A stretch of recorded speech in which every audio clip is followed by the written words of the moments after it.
दरबार की दहलीज पर धूप सोने की तरह पिघल रही थी और हवाओं में मिर्च मसाले की हल्की हल्की खुशबू घुली थी। उस दिन राज्य के महल में त्योहार की तैयारी चल रही थी। बाजारों में रंग बिरंगी झालरें थी, सड़कों पर बच्चे फूल लेकर भाग रहे थे और दुकानदार अपनी अपनी दुकान के आगे आवाजें लगाते हुए गुजारिश कर रहे थे कि आज तो बहुत भीड़ होगी। बादशाह अजीजुल मुल्क का मन कुछ दिन से भारी था। लोगों की प्रशंसा और तारीफों के बीच भी उसे ऐसा महसूस होता कि लोग उसके डर से झुकते हैं, प्यार से नहीं। यही बात उसके मन में चुभ रही थी। वो चाहता था कि उसके राज में लोग उससे सच्चा आदर करें, न कि सिर्फ जब्त व डर से सर झुकाएं। मुल्ला नसीरुद्दीन, जो शहर के कोने कोने में अपनी बुद्धिमता और हंसी ठिठोली के लिए मशहूर था, उसी सुबह बाजार से लौट रहा था। उसने महल की ओर बढ़ते हुए सुना कि आज बादशाह जनता में जाकर लोगों से सीधे मिलेंगे और किसी नेकदिल इंसान को पुरस्कार मिलेगा। यह सुनकर मुल्ला ने अपनी टोपी सीधी की और सोचा, मौका अच्छा है, थोड़ी हंसी और सच्चाई दोनों बांटनी चाहिए। मुल्ला के पास धन दौलत नहीं था, पर उसके पास शब्दों का खजाना और बुद्धि का तेज धार था, और वो जानता था कि कभी कभी सिखाने का सबसे असरदार तरीका तो मुस्कान के साथ सच कहना होता है। महल के परिसर में जैसे ही बादशाह आए, त्योहार सरीखा उत्साह फैल गया। दरबारियों ने चमकते हुए कपड़े पहने थे, संगीत बज रहा था और लोग एक एक करके आने लगे। बादशाह ने गद्दी से उतरकर हल्का मुस्कुराया, पर उसकी आंखों में अब भी वही कठोरता थी जो मुल्क की गैर मुलाजिमानी से आई थी। उसने आज जनता से पूछा कि किसका काम ऐसा है कि उसे इनाम मिलना चाहिए। कोई बहादुरी दिखाए, कोई बड़ी सेवा बताए। कई लोग सामने आए, कुछ ने माल दिया, कुछ ने झूठे दावे किए और कुछ सच्चे मन से अपनी परेशानियां बताए। हर बार जैसे बादशाह सुनता तो सिर हिलाता, पर मुल्ला कुछ दूर खड़े होकर सब कुछ गौर से देख रहा था। वो समझ गया कि बादशाह की इच्छा सही है, मगर वो सही लोगों को नहीं पहचान पा रहा, क्योंकि लोग या तो डर कर चिल्ला रहे हैं या दिखावे के लिए कुछ कर रहे हैं। मुल्ला ने फुर्ती से कुछ सोचा और अपनी जेब से एक पुराना सूती दुपट्टा निकाला। दुपट्टा रंग बिरंगे धागों से बुना हुआ था, पर उसने अपनी सूती सी सादगी न खोई थी। मुल्ला वहां पहुंचा और चुपके से राजा के पास खड़ा हो गया।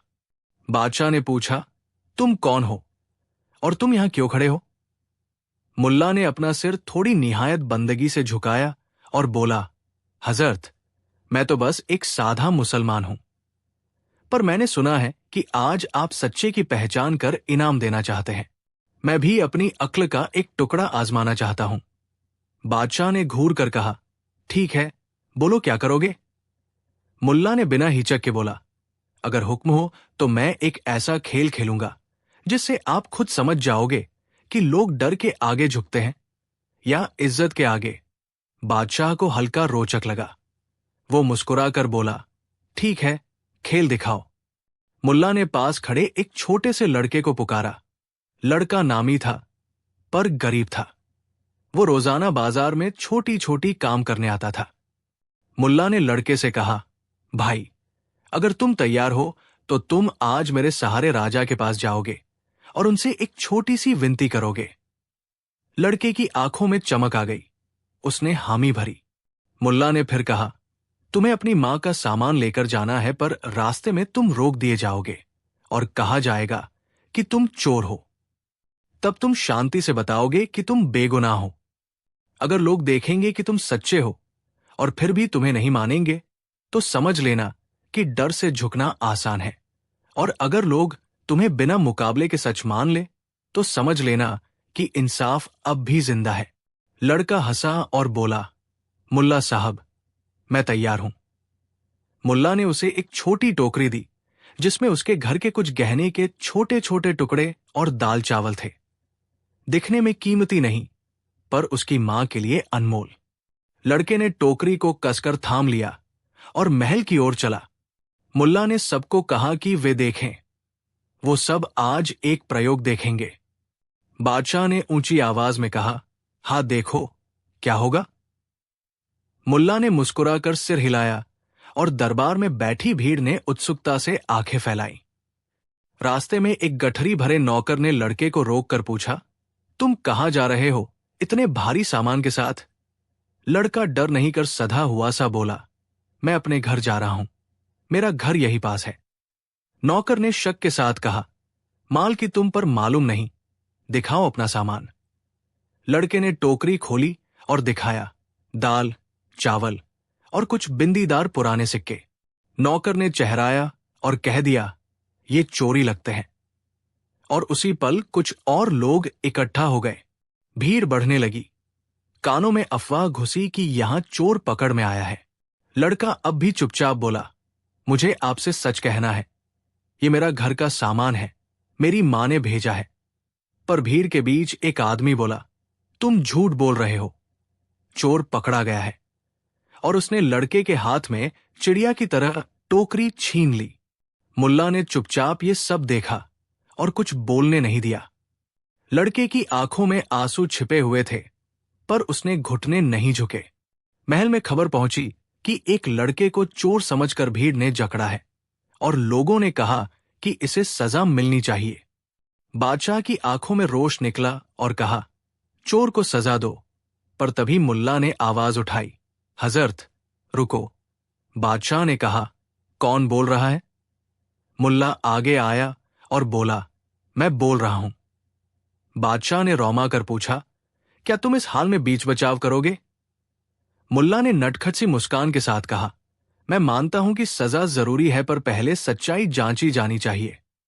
बादशाह ने दंड देने से पहले लड़के से बात करने को कहा। लड़का बोला, हजरत मैं सच बोल रहा हूं, ये मेरा सामान है, मेरी मां ने भेजा है। बादशाह ने नजदीक चलकर पूछा, कहाँ रहता है तुम्हारा घर? लड़के ने घर का पता दिया। बादशाह ने सेना को आदेश दिया कि लड़के के घर जाओ और सत्य की जांच करो। कुछ सैनिकों ने घर जाकर देखा। घर छोटा था। एक ही कमरे में मां बुढ़िया बैठी थी और उस टोकरी की चीजें वही मिली।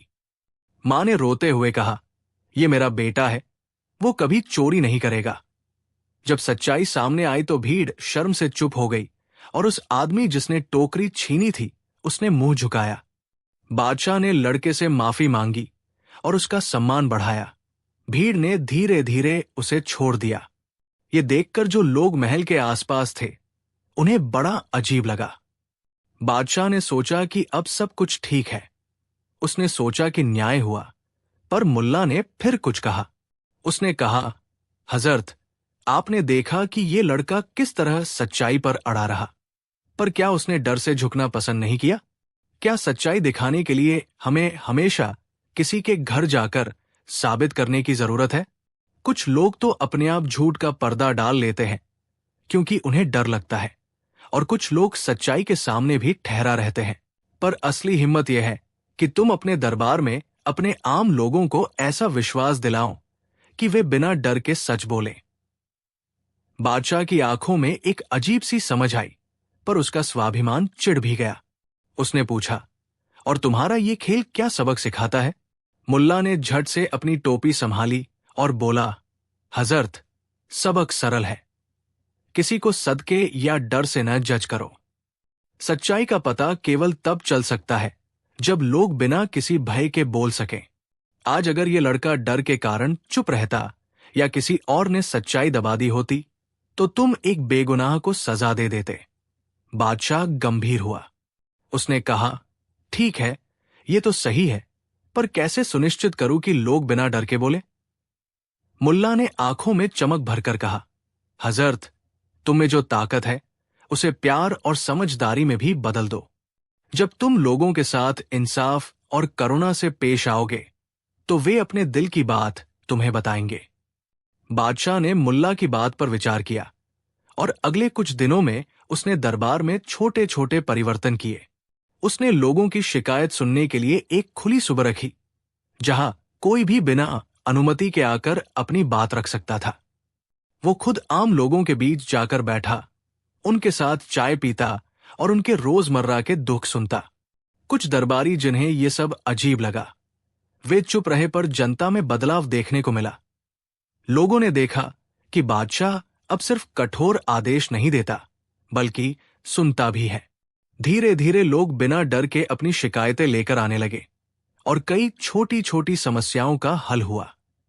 मुल्ला ने ये सब आनंद से देखा और उसे संतोष हुआ कि उसका छोटा सा व्यंग्य और हंसी का तरीका बड़ी बात कर गया। फिर एक दिन बादशाह ने मुल्ला को बुलाया। उसने कहा, मुल्ला, तुझसे जो हुआ मैं भूल नहीं पाऊंगा। तूने मुझे एक छोटी सी हंसी में बड़ा सबक दिया। मैं तुम्हें इनाम देना चाहता हूं। मुल्ला ने ठहाका मारा और कहा, हजरत, इनाम तो आपने मुझे मिल ही चुका है। आपने सुना, समझा और बदले। पर अगर आप जिद कर रहे हैं तो मैं एक मांग करूंगा। हर साल इस दिन को हम सत्य दिवस कहकर मनाएं, जहां कोई भी बिना डर के अपनी बात रख सके और कोई सुनने वाला उसका सम्मान करे। बादशाह ने ये बात स्वीकार की और उस दिन से हर साल सत्य दिवस मनाने का ऐलान किया गया, न कि केवल शोर शराबे के लिए, बल्कि लोगों के बीच सच्ची सुनवाई और समझ के लिए। समय के साथ वो राज्य जहां पहले लोगों ने डर के कारण सिर झुकाया करता था, अब धीरे धीरे बदलाव देखने लगा। छोटे छोटे कामों में भी लोग निर्भीक हो गए। किसान अपनी मुश्किलें बताने लगे, कारीगर अपने पेशे में सुधार के लिए सुझाव मांगने लगे और महिलाएं भी अपने बच्चों की पढ़ाई के लिए दरबार में आकर बोलने लगी। बादशाह ने भी सीखा कि शक्ति का असली मतलब केवल शासक होना नहीं, बल्कि जिम्मेदारी से सुनना और न्याय करना भी है। मुल्ला को देखकर कईयों ने सीखा कि हंसी और बुद्धिमत्ता से बड़े बदलाव आ सकते हैं। उसकी चालाकियां अब सिर्फ हंसी खेल के लिए नहीं, बल्कि समाज में सुधार के लिए मिसाल बन गई।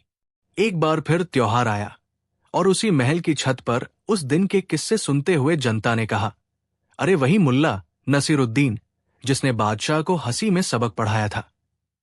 बच्चे उसकी तरफ दौड़े और मुल्ला ने शरारती आनंद से एक एक कर सबका अभिवादन स्वीकार किया।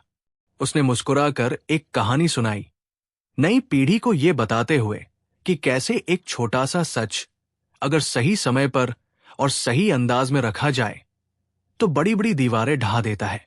उसने कहा, दुनिया में सबसे बड़ी ताकत सच की होती है और वो तभी कारगर बनती है जब उसे डर के बिना बोलने का मौका मिले। कई साल बीत गए, मुल्ला बूढ़ा हो गया, पर उसकी बुद्धि की रोशनी कम नहीं हुई। एक दिन जब बादशाह बुजुर्ग और शांत चित्त के साथ अपने बालक के बारे में सोच रहा था, जिसने अब सदा वही समझ रखी कि सत्ता केवल आदेश देने का नाम नहीं है, उसने मुल्ला को अपने पास बुलाया और कहा, मुल्ला, तेरा धन्यवाद कभी पूरा नहीं कर सकता। तूने मुझे हंसी में वो सब सिखा दिया जो किसी किताब से नहीं सीखता।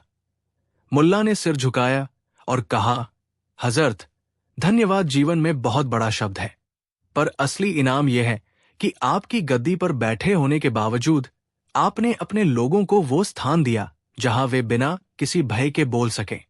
कहानी का सार यही था कि मुल्ला ने बादशाह को सिखाया कि हुकूमत में भी इंसानियत रखी जा सकती है, और ये सब वो हंसी ठिठोली के माध्यम से कर गया ताकि कोई कोमल दिल ठेस ना खाए। वो जानता था कि कभी कभी कठोर सत्य को सीधे सादे शब्दों में कहना असर नहीं करता, पर एक हल्की मुस्कान और चालाक बात हर बंद दरवाजे खोल देती है। बादशाह ने अपने जीवन के आखिरी दिनों में भी उस दिन के सबक को नहीं भुलाया। लोग उसे अब सिर्फ डर के कारण नहीं, बल्कि प्रेम और सम्मान से देखते थे। मुल्ला की इस चतुराई ने साबित कर दिया कि सिखाने का तरीका कितना भी सरल हो, यदि इरादा नेक हो और उद्देश्य साफ हो तो बदलाव जरूर आता है। कई लोग कहते हैं कि वो कहानी केवल एक कहानी नहीं, बल्कि जीवन का एक पाठ थी, कि हम जब भी किसी को समझाना चाहें उसे हंसी और प्यार के साथ समझाएं, क्योंकि आरोप और दंड से सच्चाई दब जाती है, पर प्रेम और समझदारी से वो खिल उठती है। मुल्ला नसीरुद्दीन ने उसी सरल अंदाज में बादशाह को ये पाठ पढ़ाया, हंसते हंसते, खिलखिलाती बुद्धिमता से, और राज्य में जो बदलाव आया वो सदियों तक लोगों के दिलों में बस गया। रात गहरी थी और चांद अपने सिल्वर छरहरे उजाले से शहर की छतों और आंगनों पर नरम सा चुहला रोशनी बिखेर रहा था। हवा में ठंडक थी, पर उस ठंडक के भीतर एक अजीब सा सन्नाटा था। ऐसा सन्नाटा जो सिर्फ सुनने में नहीं, महसूस करने में आता है। बाजार का हलचल खत्म हो चुकी थी। मालिकों ने अपनी दुकानों के दरवाजे बंद कर लिए थे और रास्तों पर केवल दूर दूर से आती कुत्तों की हल्की सी भौंकती आवाज गूंजती रहती थी। उस रात सारी दुनिया सीधी सी महसूस हो रही थी, मानो किसी ने विराम दे दिया हो, पर यही विराम एक नए तूफान का संकेत भी बन सकता था। मुल्ला नसीरुद्दीन अक्सर ऐसे पलों में अपनी टोपियां ठीक करते हुए शहर की गुमशुदा गलियों में टहलते थे। उनके पास धन नहीं था, पर उनके पास देखने और समझने की एक धीमी, चौकस आदत थी। वो कहते थे कि सबसे बढ़िया बात रात के चुप्पे में सुनने और दिन के शोर में बोलने की होती है। उस दिन भी वे बाहर निकले थे। थोड़ी हवा खानी थी, सोच विचार साफ करना था, और शायद रास्ते में कोई नया किस्सा मिल जाए जो उन्हें और दूसरों को हंसाते हुए कुछ सिखा दे। पर उस रात मुल्ला ने जो देखा वो कोई सामान्य किस्सा नहीं था। वो एक ऐसी घटना थी जिसने पूरे शहर की रूह हिला दी और प्रजा को संकट में डाल दिया। मुल्ला उस शाम बाजार के पास से होते हुए पुराने कुएं के पास आए। कुआं सूखा नहीं था, पर पानी की सतह शांत थी और चांद से झिलमिलाती हुई टिमटिमाहट उसमें उलझी थी। ठीक इस समय उन्होंने महल की तरफ से उठती एक हल्की सी चमक देखी। ऐसा नहीं जो आमताव दीपक या घर की खिड़की से आती हो। ये रोशनी एकदम अलग और असामान्य थी। नीले और पीले रंग के मिलन से बनी एक चमक, मानो किसी विशाल लैंप या किसी बड़ी मशीन की रोशनी। मुल्ला ने सोचा कि शायद महल में किसी उत्सव के लिए कुछ अजीब आयोजन कर रहे हैं, पर उनकी सूझबूझ ने कहा कि इतना तेज रोशनी इतनी देर रात में केवल उत्सव के लिए नहीं होनी चाहिए। वे चुपके से महल की ओर बढ़े। रास्ता सुनसान था। केवल दूर से घोड़े की खुरों की आहट बड़ी धुंधली सी आई। जैसे ही उन्होंने महल के पीछे वाले गेट के पास पहुंचे, उन्हें पता चला कि वहां कुछ लोग छिपे हुए चल रहे थे और भारी भरकम बोरे, टोकरी और लकड़ी के पेटी चुपके से उठाई जा रही थी। वे लोग सैनिकों के जैसे लगते थे, पर उनकी वर्दी साफ नहीं दिख रही थी। कुछ काली नकाब सी ओढ़े थे और उनके हाथों में पत्थर नहीं, रस्सियां थी। दिल घबरा गया। मुल्ला ने ध्यान से देखा तो पाया कि उन पेटियों पर एक छोटा सा काला निशान था, रानी के चिन्ह जैसा कुछ, पर उल्टा, छुपा हुआ और धुंधला। ये निशान किसी आधिकारिक छाप से मिलता जुलता था, पर इतना उन्मादी और गुप्त कि कोई सीधा मतलब समझना मुश्किल था। कुछ लोग बोले नहीं, पर मुल्ला की आंखों ने सब कुछ पकड़ लिया। वे लोग महल के पुराने अनाज भंडार की तरफ जा रहे थे। वही भंडार जहां आम लोगों के लिए रखे गए गेहूं और चावल का हिस्सा रखा जाता था, और जहां अकाल या विपत्ति के समय बांटने के लिए स्टोर रखा जाता था। वो भंडार जनता की राहत का प्रतीक था। किसी को नहीं मालूम था कि कितनी बार उस अलमारी ने भूखे पेटों को थोड़ी राहत दी थी। और अब अचानक रात के अंधेरे में कुछ नकाबपोश लोग उसे खाली करते हुए दिख रहे थे। मुल्ला की नब्ज तेज हो गई। उन्होंने महसूस किया कि यदि ये पेटियां और बोरे उड़ा लिए गए तो आने वाले दिनों में लोगों के पास रोटी क्लांट नहीं रहेगी। उन्होंने धीरे से अपने पुराने धारीदार कपड़े की बोतल से एक टुकड़ा लोई निकाला और अपने मुंह पर बांध लिया। पर यह सब हंसी ठिठोली का खेल नहीं था, ये साजिश सी लग रही थी। मुल्ला ने अपने अंदर की शरारत और बुद्धि दोनों को जोड़कर निर्णय लिया कि यदि वे अकेले कुछ कर लें तो शायद बड़ा नुकसान टल सके। वे एक पेड़ की छाव में छिप गए और नजदीक से देखना शुरू किया। सैनिकों ने पेटियों को खड़ी गाड़ी में लादना शुरू कर दिया और 3-4 घोड़े उन्हें खींचने के लिए तैयार थे। वहां एक बड़ा सा आदमी था जो आदेश दे रहा था। उसके कपड़े महल के दरबारियों से मेल खा रहे थे, पर उसके चेहरे पर कोई गरिमा नहीं थी। वो घमंडी और कठोर लग रहा था। वो बड़बड़ाया और कहा, जल्दी करो, रात का समय अच्छा है, लोग सोए हुए हैं, कोई नहीं देखेगा।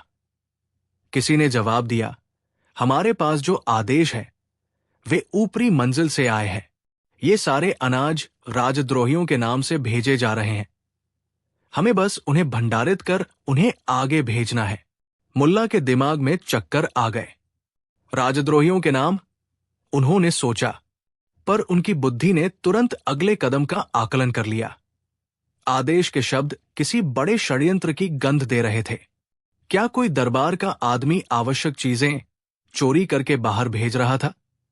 या क्या कोई महत्वाकांक्षी दरबारी विदेशों में बेचकर अपने खजाने भरने की योजना बना रहा था? मुल्ला ने धीरे से एक कदम बढ़ाया और नीचे जमीन के पास रखी एक पेटी के पास झांक कर देखा। पेटी की परत में कुछ फटे हुए दस्तावेज थे और उन पर फटी हुई मुहर में लिखा कुछ असमंजस भरा शब्द था।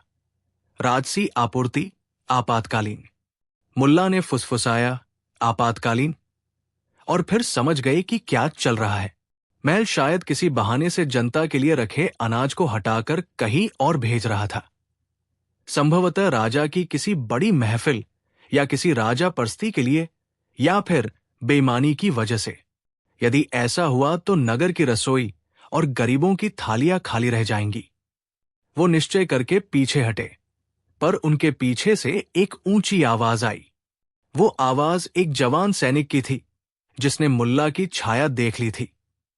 कौन वहां? उसने कहा। मुल्ला ने झूठ बोलने की बजाय सच्चाई चुन ली। वो खड़े होकर बाहर आए और बोले, अरे भाई, सोचा आज थोड़ा एकांत मिल जाएगा, पर क्या आपको नहीं लगता कि इतनी रात को कुछ अजीब सा चल रहा है? सैनिक चौंका और कहा, तुम्हें क्या? मुल्ला ने मासूम सा हंसते हुए कहा, मैं तो बस एक बूढ़ा सा आदमी हूं जो शहर के आखिरी किस्से सुनने निकला हूं। पर ये पेटियां और ये गोदाम, वे क्या ले जा रहे हो? सैनिक ने कहा, हमारे पास हुक्म है। मुल्ला ने अपनी आंखें बड़ी की और कहा, किसका हुक्म? अगर ये जनता का अनाज है तो इसे चुपके से हटाना ठीक नहीं होगा। सैनिक ने गंभीरता से सिर हिलाया और कहा, हमें रिवाजान आदेश मिला है, हम बस हुक्म निभाते हैं। मुल्ला ने झट से देखा कि उस सैनिक के चेहरे पर भी कुछ उलझन थी। वो केवल एक रोबोट नहीं था, उसकी आंखों में मानवीय संशय झलक रहा था। मुल्ला ने पास की एक छोटी सी सीढ़ी पर चढ़कर अपनी आवाज को नीचे कर दिया और फुसफुसाकर कहा, अगर तुम सौदे से डरते हो तो याद रखो, जो कभी सच बोलकर डर दिखाएगा उसके घर का दरवाजा भी कोई नहीं खोलेगा। पर जो खोता है वो सिर्फ खुद नहीं बल्कि तुम्हारी बटुए से भी खूंटा होता है। सैनिक चुप रहा, पर मुल्ला ने देखा कि उसके हाथ बढ़ते हुए लड़खड़ाए। कोई भी इंसान जब सच्चाई को समझता है तो वो कदम कभी कभी थम जाता है। सैनिक ने कहा, हमारे पास सजा का डर है। मुल्ला ने धीरे से कहा, डर हर किसी का वजूद चीर देता है, पर असली बहादुरी वही है जो डर के बीच भी इंसाफ की कसम खा ले। सैनिक की आंखों में आंसू तो नहीं आए, पर उसकी मानसिक जंग चल रही थी। वो थोड़ी देर सोचता रहा और फिर बोला, अगर तुम चाहो तो मैं सबूत निकाल दूं कि ये अनाज किसी और जगह भेजा जा रहा है, पर अकेला मैं कुछ नहीं कर सकता। मुल्ला ने मुस्कुराकर कहा, इसीलिए मैं हूं ना। अकेला न सही, पर थोड़ी चालाकी और थोड़ा धैर्य मुल्ला के पास है। उन्होंने सैनिक को विनम्रता से कहा कि वो कुछ समय के लिए उनके साथ रहकर योजना बनाए। सैनिक ने हिचकिचाते हुए हामी भरी। फिर मुल्ला ने एक योजना बनाई जो किसी भारी लड़ाई की तरह नहीं, बल्कि चतुराई और हंसी के हथियार से लड़ी जानी थी। उन्होंने सैनिक से कहा कि वो रात में ही शहर के कुछ भरोसेमंद लोगों को बुलाकर ये सब दिखा देगा, ताकि बाद में कोई कह न सके कि ये केवल अफवाह थी। सैनिक ने चुपके से महल के कुछ और सैनिकों से संपर्क किया और मुल्ला ने बाजार के एक पुराने चोरसा जानने वाला और एक दूधवाले को भी बुलाया। वे सभी चुपके से गोदाम के पास इकट्ठे हुए। मुल्ला ने उन्हें बताया कि वे सिर्फ नजारे देखेंगे और बाद में सच को जनता के सामने खोल देंगे, परंतु सावधानी से।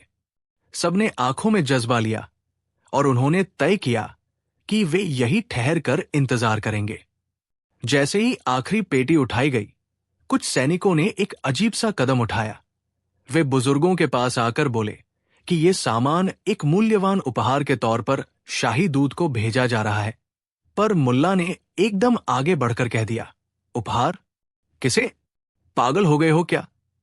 ये अनाज है, लोगों की रोटी। एक बड़ा आदमी जो आदेश दे रहा था क्रोधित हुआ और रूप बदला। उसने कहा, तुम्हारा क्या काम है यहां? मुल्ला ने बिना डरे कहा, मेरा काम सिर्फ यह है कि तुम जैसी हरकतों से लोगों को नींद से जगा दूं। आदमी और भी गुस्से में आया और आदेश दिया कि उस बुजुर्ग को पकड़कर महल में ले जाया जाए। तब मुल्ला ने अपनी हंसी का ढेर निकाल दिया, पर यह हंसी किसी मजाक की तरह नहीं थी।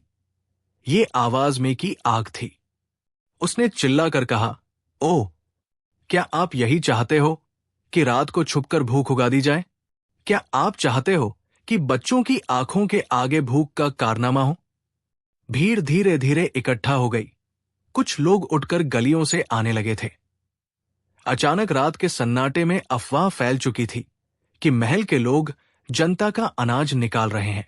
ये अफवाह हवा के साथ तेजी से फैल गई और लोग भय और क्रोध से भर गए। मगर ये क्रोध अकेला शारीरिक नहीं था। वो उस भय का परिणाम था जो अनाज के खो जाने पर किस प्रकार मृत आत्माओं की तरह वापस आता है। लोग समझने लगे कि ये केवल एक चोरी नहीं, बल्कि उनकी जिंदगियों के साथ खिलवाड़ है। मुल्ला ने भीड़ की ओर देखा और उनकी आंखों में जो गहराई थी, वो कुछ नई जिम्मेदारी जगा रही थी। विपत्ति के समय हिम्मत दिखाना आसान नहीं होता, परंतु मुल्ला की बुद्धि ने दूसरा रास्ता सुझाया। उन्होंने कहा, हमें किसी तरह राजा तक ये बात पहुंचानी चाहिए, पर सीधे जाना भी ठीक नहीं, क्योंकि अब जो लोग ये काम कर रहे हैं वे किसी ऊंचे पायदान पर हैं। हम एक साधारण चाल चलेंगे। हम महल के बाहर के दरवाजे पर एक बड़ा पोस्टर चिपका देंगे जिसमें लिखा होगा कि जनता का अनाज चोरी हो रहा है, और हम उस पर लोगों के हस्ताक्षर करके उसे महल तक ले जाएंगे। भीड़ ने पहले तो हंसकर जयादा का मजाक उड़ाया, पर फिर देखा कि मात्र शब्दों से काम नहीं चलेगा, उन्हें ठोस कार्रवाई करनी होगी। उन्होंने जल्दी जल्दी पेपर, स्याही और कुछ दिए रोशनी का प्रबंध किया और पोस्टर पर अपने नाम लिखने लगे। आने वाली सुबह जब सूरज उगा तो शहर में ऐसा शोर मचा कि पक्षी भी चौंक गए। पोस्टर महल के बड़े दरवाजे पर चिपका हुआ था और उसके नीचे सैकड़ों हस्ताक्षर थे। किसान, कारीगर, दुकानदार और बच्चे तक के छोटे छोटे नाम। भीड़ इकट्ठी थी। वे घरों से खाना पीना लाए हुए थे, परंतु आज रोटी बांटने का उत्सव नहीं, बल्कि अपने अधिकारों की आवाज उठाने का क्रम था। महल के दरबारियों ने ये नजारा देखा तो उनका चेहरा उड़ गया। राजा को ये सब बताया गया और लोगों का रोष सुनते ही उनकी आंखों में पहले तो क्रोध हुआ, फिर शर्म। राजा ने तुरंत आदेश दिया कि ये जांच की जाए। कुछ दरबारियों ने झूठे दावे किए, पर सबूत सबके सामने थे और जनता की आवाज इतनी बुलंद थी कि उसे दबाया नहीं जा सकता था। जांच करने पर पता चला कि महल के कुछ ऊंचे अधिकारी, जो कि राजा के करीबी थे, ने रात में गुप्त रूप से अनाज निकालने का आदेश दिया था। उनका बहाना यह था कि ये आपातकालीन आपूर्ति है और ये किसी खास राजनीतिक उद्देश्य के लिए भेजी जा रही है। पर सच्चाई यह थी कि वे इस अनाज को बाजार में बेचकर निजी लाभ ले रहे थे। राजा ने जब यह देखा तो वो स्तब्ध रह गया। उसने उन लोगों को तुरंत दंडित करने का फैसला लिया और अनाज वापस लाने का आदेश दिया। पर मुल्ला नसीरुद्दीन को मालूम था कि केवल दंड से बात नहीं बनेगी। जनता की दरिंदगी और विश्वास टूट चुका था।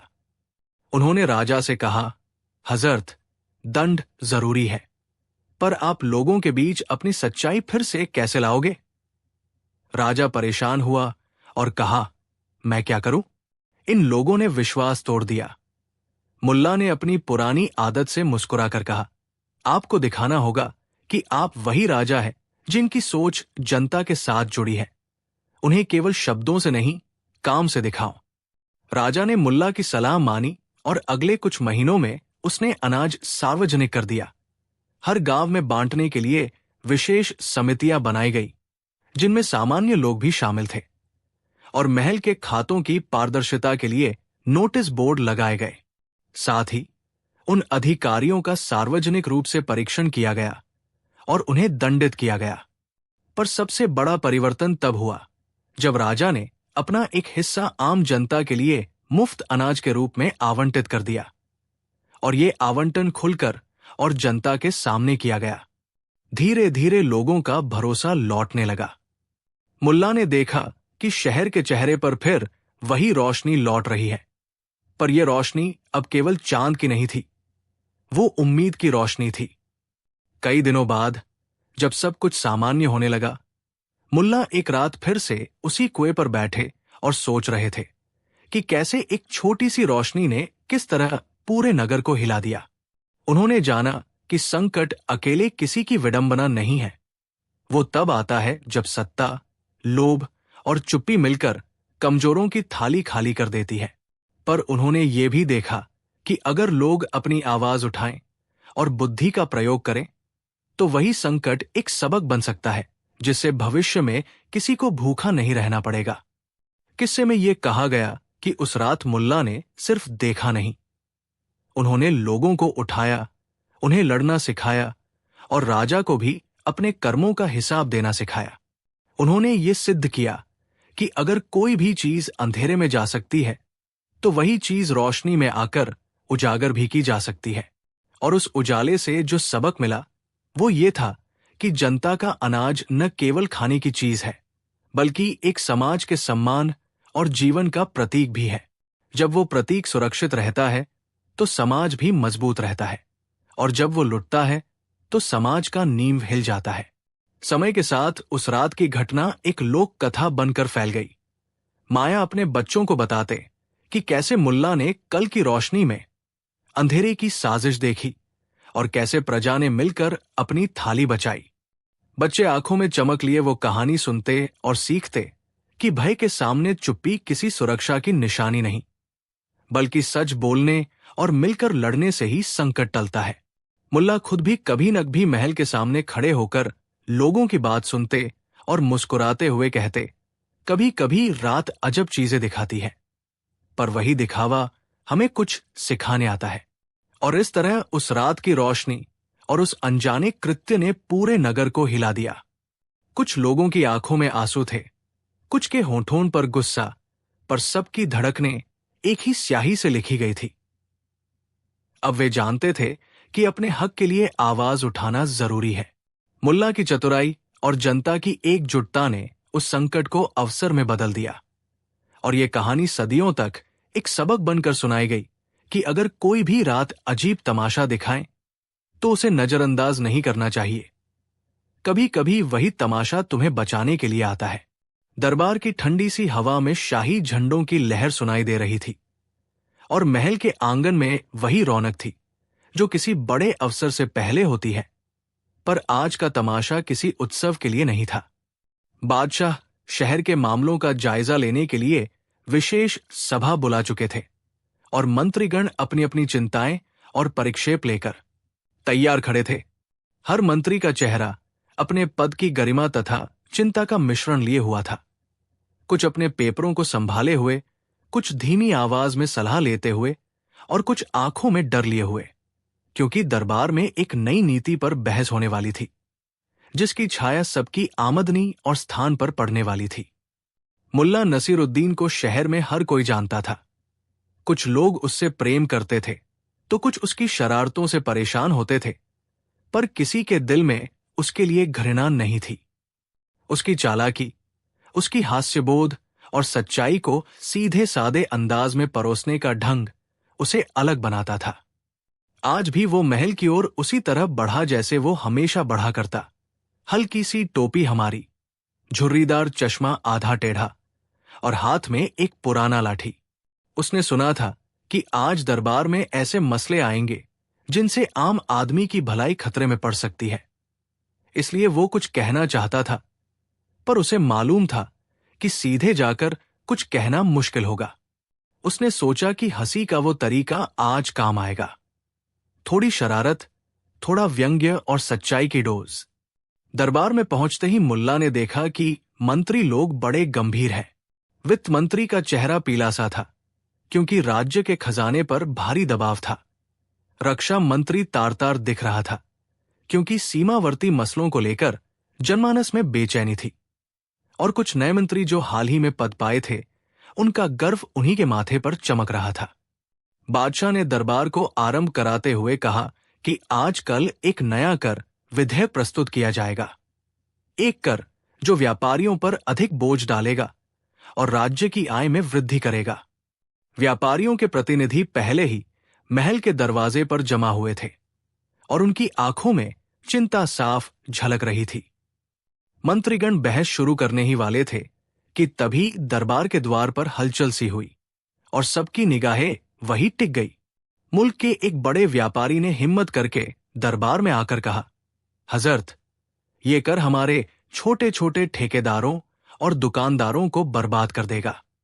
यदि इस कर को लागू किया गया तो कई लोग बेकार हो जाएंगे। कुछ दरबारियों ने सहमति में सिर हिलाया तो कुछ ने कहा कि राजसी खजाने में भर्ती इस राशि से सैनिकों की जरूरतें पूरी होंगी। बहस गरमाने लगी। मुल्ला ने पास के एक कोने में खड़े खड़े सब सुन लिया। उसने देखा कि मिश्रा नाम के मंत्री बार बार ये कह रहे थे कि कठोर निर्णय लेना होगा और आवश्यक बल दिखाना होगा, पर उनकी आंखों में उस कठोरता के पीछे एक तरह की किस्मत भरी आंख में चौनी भी थी, मानो उन्हें अपनी निजी महत्वाकांक्षा का स्वाद चखना हो। मुल्ला के दिमाग में तुरंत एक योजना आई, एक मजाक जो न केवल सबको हंसाएगा बल्कि सच की एक परत भी उघाड़ देगा। उसने फुसफुसाकर अपने पुराने मित्र हसीराम को पास बुलाया, जो महल की रसोई में काम करता था और जो किसी भी बात को चुपके से अंजाम देने में माहिर था। मुल्ला ने बताया कि वो दरबार में एक मजाक करेगा, पर मजाक कुछ ऐसा होगा कि वो मंत्रीगण के रंग बताएगा। हसीराम ने आंखें चौड़ी की और बोला, मगर मुल्ला, मजाक ऐसा होना चाहिए कि किसी का अपमान न हो, वरना गुस्सा तो बढ़ेगा ही। मुल्ला ने मुस्कुराकर कहा, डरो मत, मेरा मजाक सिखाने वाला होगा, अपमान करने वाला नहीं, ताकि सब कुछ सजीव रहे और किसी को शक न हो। मुल्ला ने शाम के समय एक नकली घोषणा का इंतजाम किया। उसने बाजार के कुछ बच्चों और दुकानदारों से कहा कि वे महल के बाहरी द्वार पर इकट्ठा होकर कुछ घोषणाएं करें, पर उन घोषणाओं की भाषा थोड़ी बदल कर रखी गई ताकि जब वे दरबार तक पहुंचे तो मंत्रियों की बातों की परतें खुल जाएं। मुल्ला ने हसीराम से कहा कि वो महल की रसोई से कुछ बड़ी टोकरी अनाज और फलों की लाए, पर इन टोकरियों में कुछ और रखा जाएगा जो मजाक का मुख्य हिस्सा होगा। हसीराम ने अपने पुराने काम की हुंकार से कहा, ठीक है मुल्ला, सब तैयार है। अगले दिन जब दरबार फिर से शुरू हुआ, मुल्ला ने अपने नकली पोस्टर और टोकरियों को साथ रखा। मंत्रीगण फिर से करके फायदे और नुकसानों पर बहस कर रहे थे और मिश्रा का बड़ा भाषण सबने ध्यान से सुना। वो हर बार यही दोहराते कि कठोर कदम ही हमारी शक्ति दर्शाएगा और जो थोड़े से लाभ के लिए अपनी आत्मा बेचते हैं, उन्हें दर्शाने का समय आया है। मुल्ला के होठों पर मुस्कान फैल गई। वो जानता था कि मिश्रा के शब्दों में एक नरम सा गर्व और लालच है। लोग उसे मिस्टर मिश्रा कहते थे और कुछ कहते थे कि वो निजी व्यापारियों से भी रिश्वत लेता है, पर यह केवल अफवाहें थी। आज मुल्ला ने फैसला किया कि मजाक के जरिए वो इन अफवाहों को सामने लाएगा और सबको ये समझाएगा कि जब बंद कमरे के फैसले शाही खाते भरने के लिए बनते हैं तो जनता को क्या भुगतना पड़ता है। मुल्ला खामोशी से गद्दी के पास पहुंचा और बोला, हजरत, आज मुझे भी कुछ कहना है। बादशाह ने अपनी आंखों से संकेत दिया कि बोलो। मुल्ला ने बड़े ढीठ अंदाज में कहा, हजरत, कल मैंने बाजार में सुना कि हमारे मंत्रीगण किसी खेल में मशगूल हैं। वे तो गोपनीय मीटिंग्स में अनाज और कपड़ों की तस्करी की योजना बनाते हैं। दरबार में हल्का सा हंसी का ठहाका उठा, पर कुछ चेहरे गंभीर होने लगे। मिश्रा ने झट से कहा, यह बेवकूफी है। कौन ये कहता है? मुल्ला ने मासूमियत से कहा, मैंने सुना है कि देर रात कुछ लोग महल के गेस्ट हाउस में अनाज लेकर जाते हैं। मिश्रा का रंग बदल गया, पर उसने स्थिरता से कहा, सबूत दिखाओ।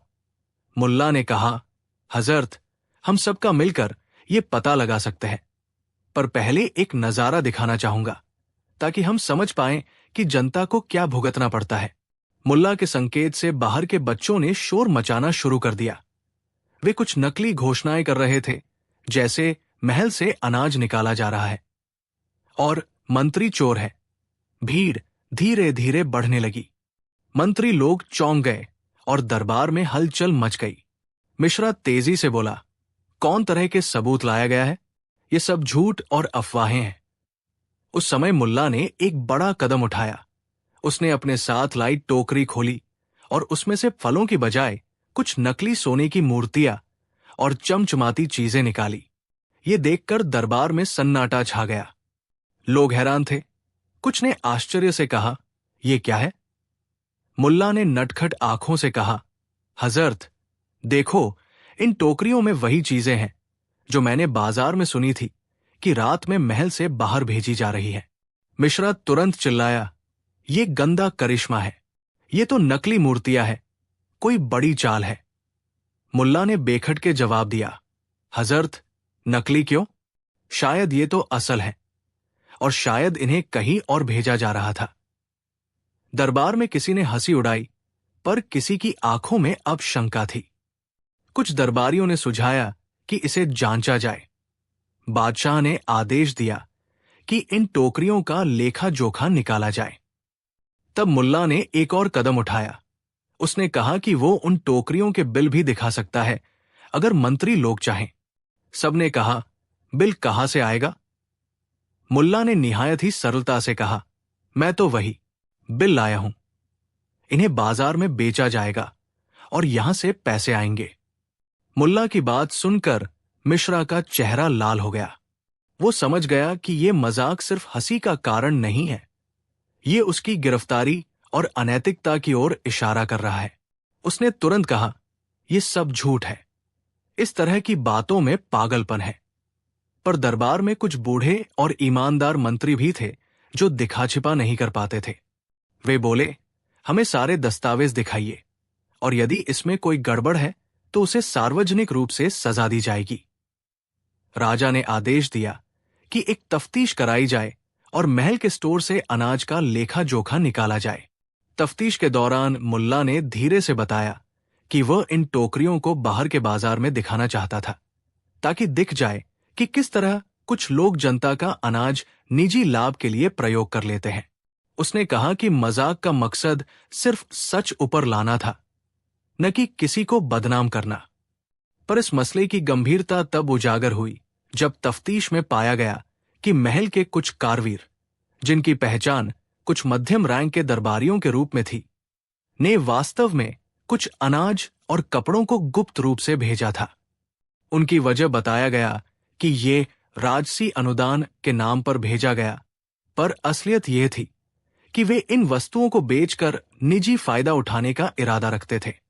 ये खुलासा होते ही दरबार में हलचल मच गई और लोगों का क्रोध प्रबल हुआ।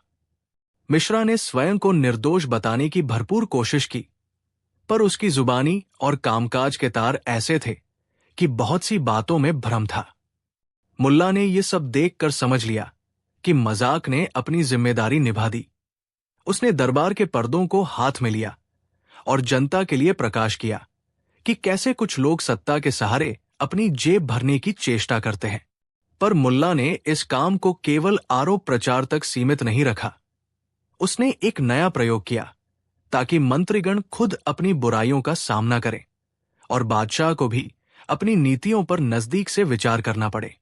मुल्ला ने दरबार में एक नाटक का मंचन करने का प्रस्ताव रखा, पर यह नाटक किसी कलाकारों का नहीं, बल्कि मंत्रियों का था। उसने कहा, हजरत, क्यों न हम एक खेल खेलें, जहां हर मंत्री अपनी झोली में से कुछ एक वस्तु बाहर निकाले और बताए कि उसने ये वस्तु क्यों रखी।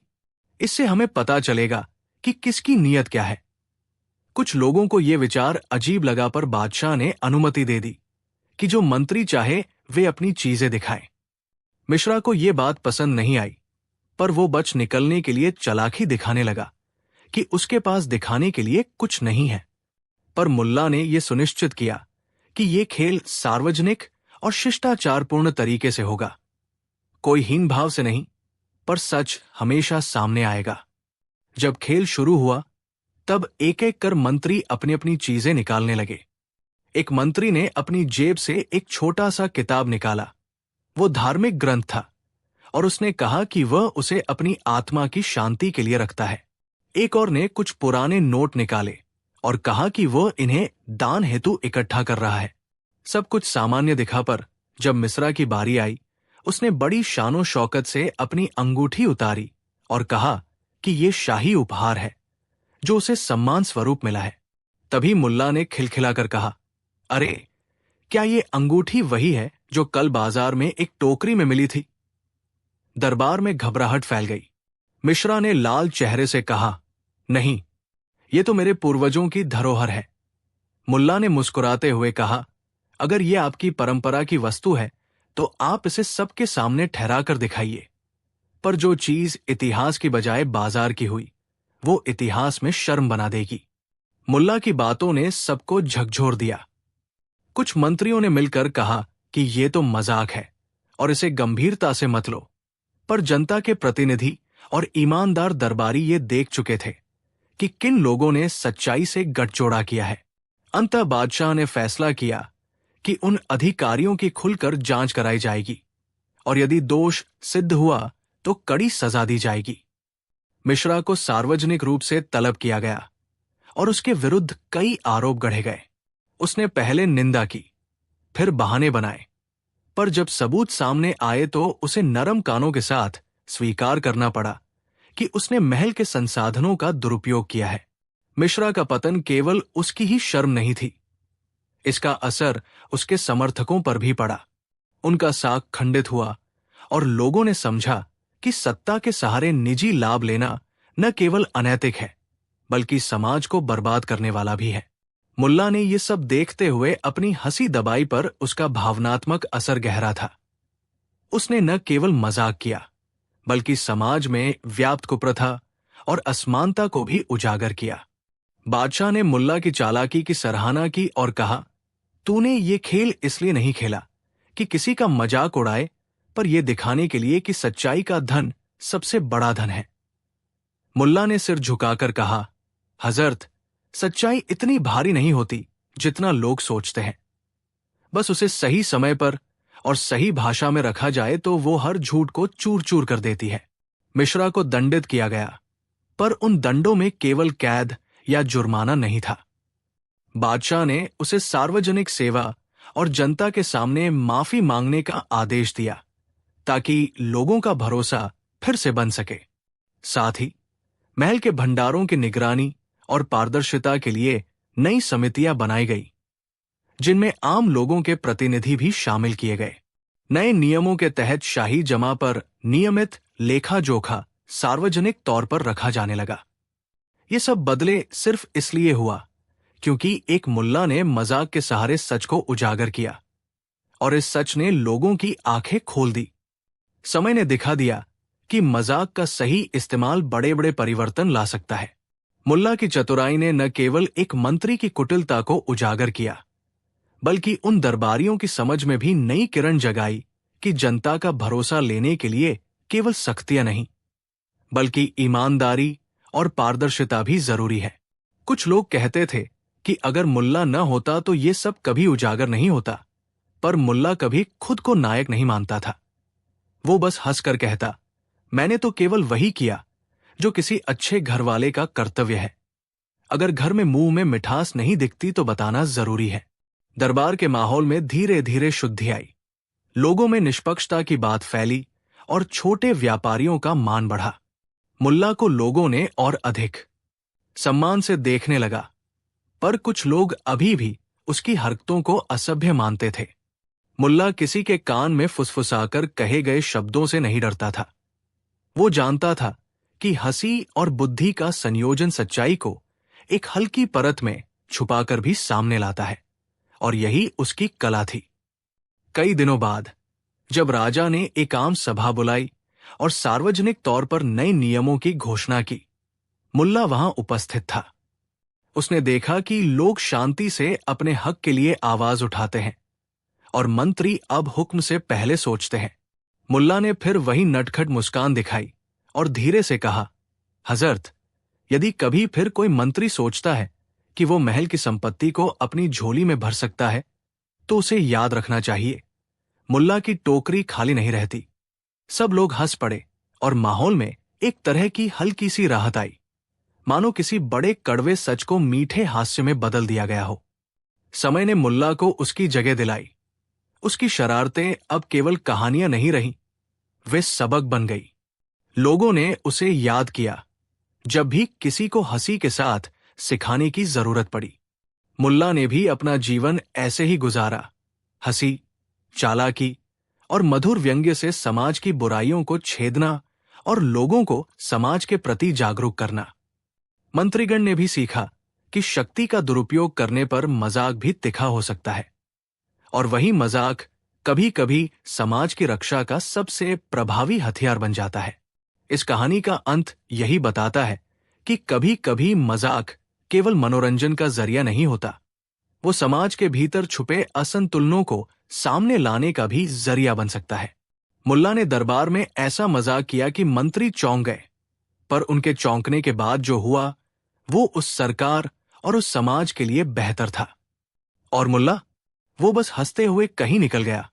अगली सुबह फिर से बाजार में बैठ गया और बच्चों को पुराने किस्से सुनाने लगा, ताकि नए किस्से फिर जन्म ले और लोग भूले नहीं कि हंसी के पीछे भी एक बड़ी शक्ति होती है।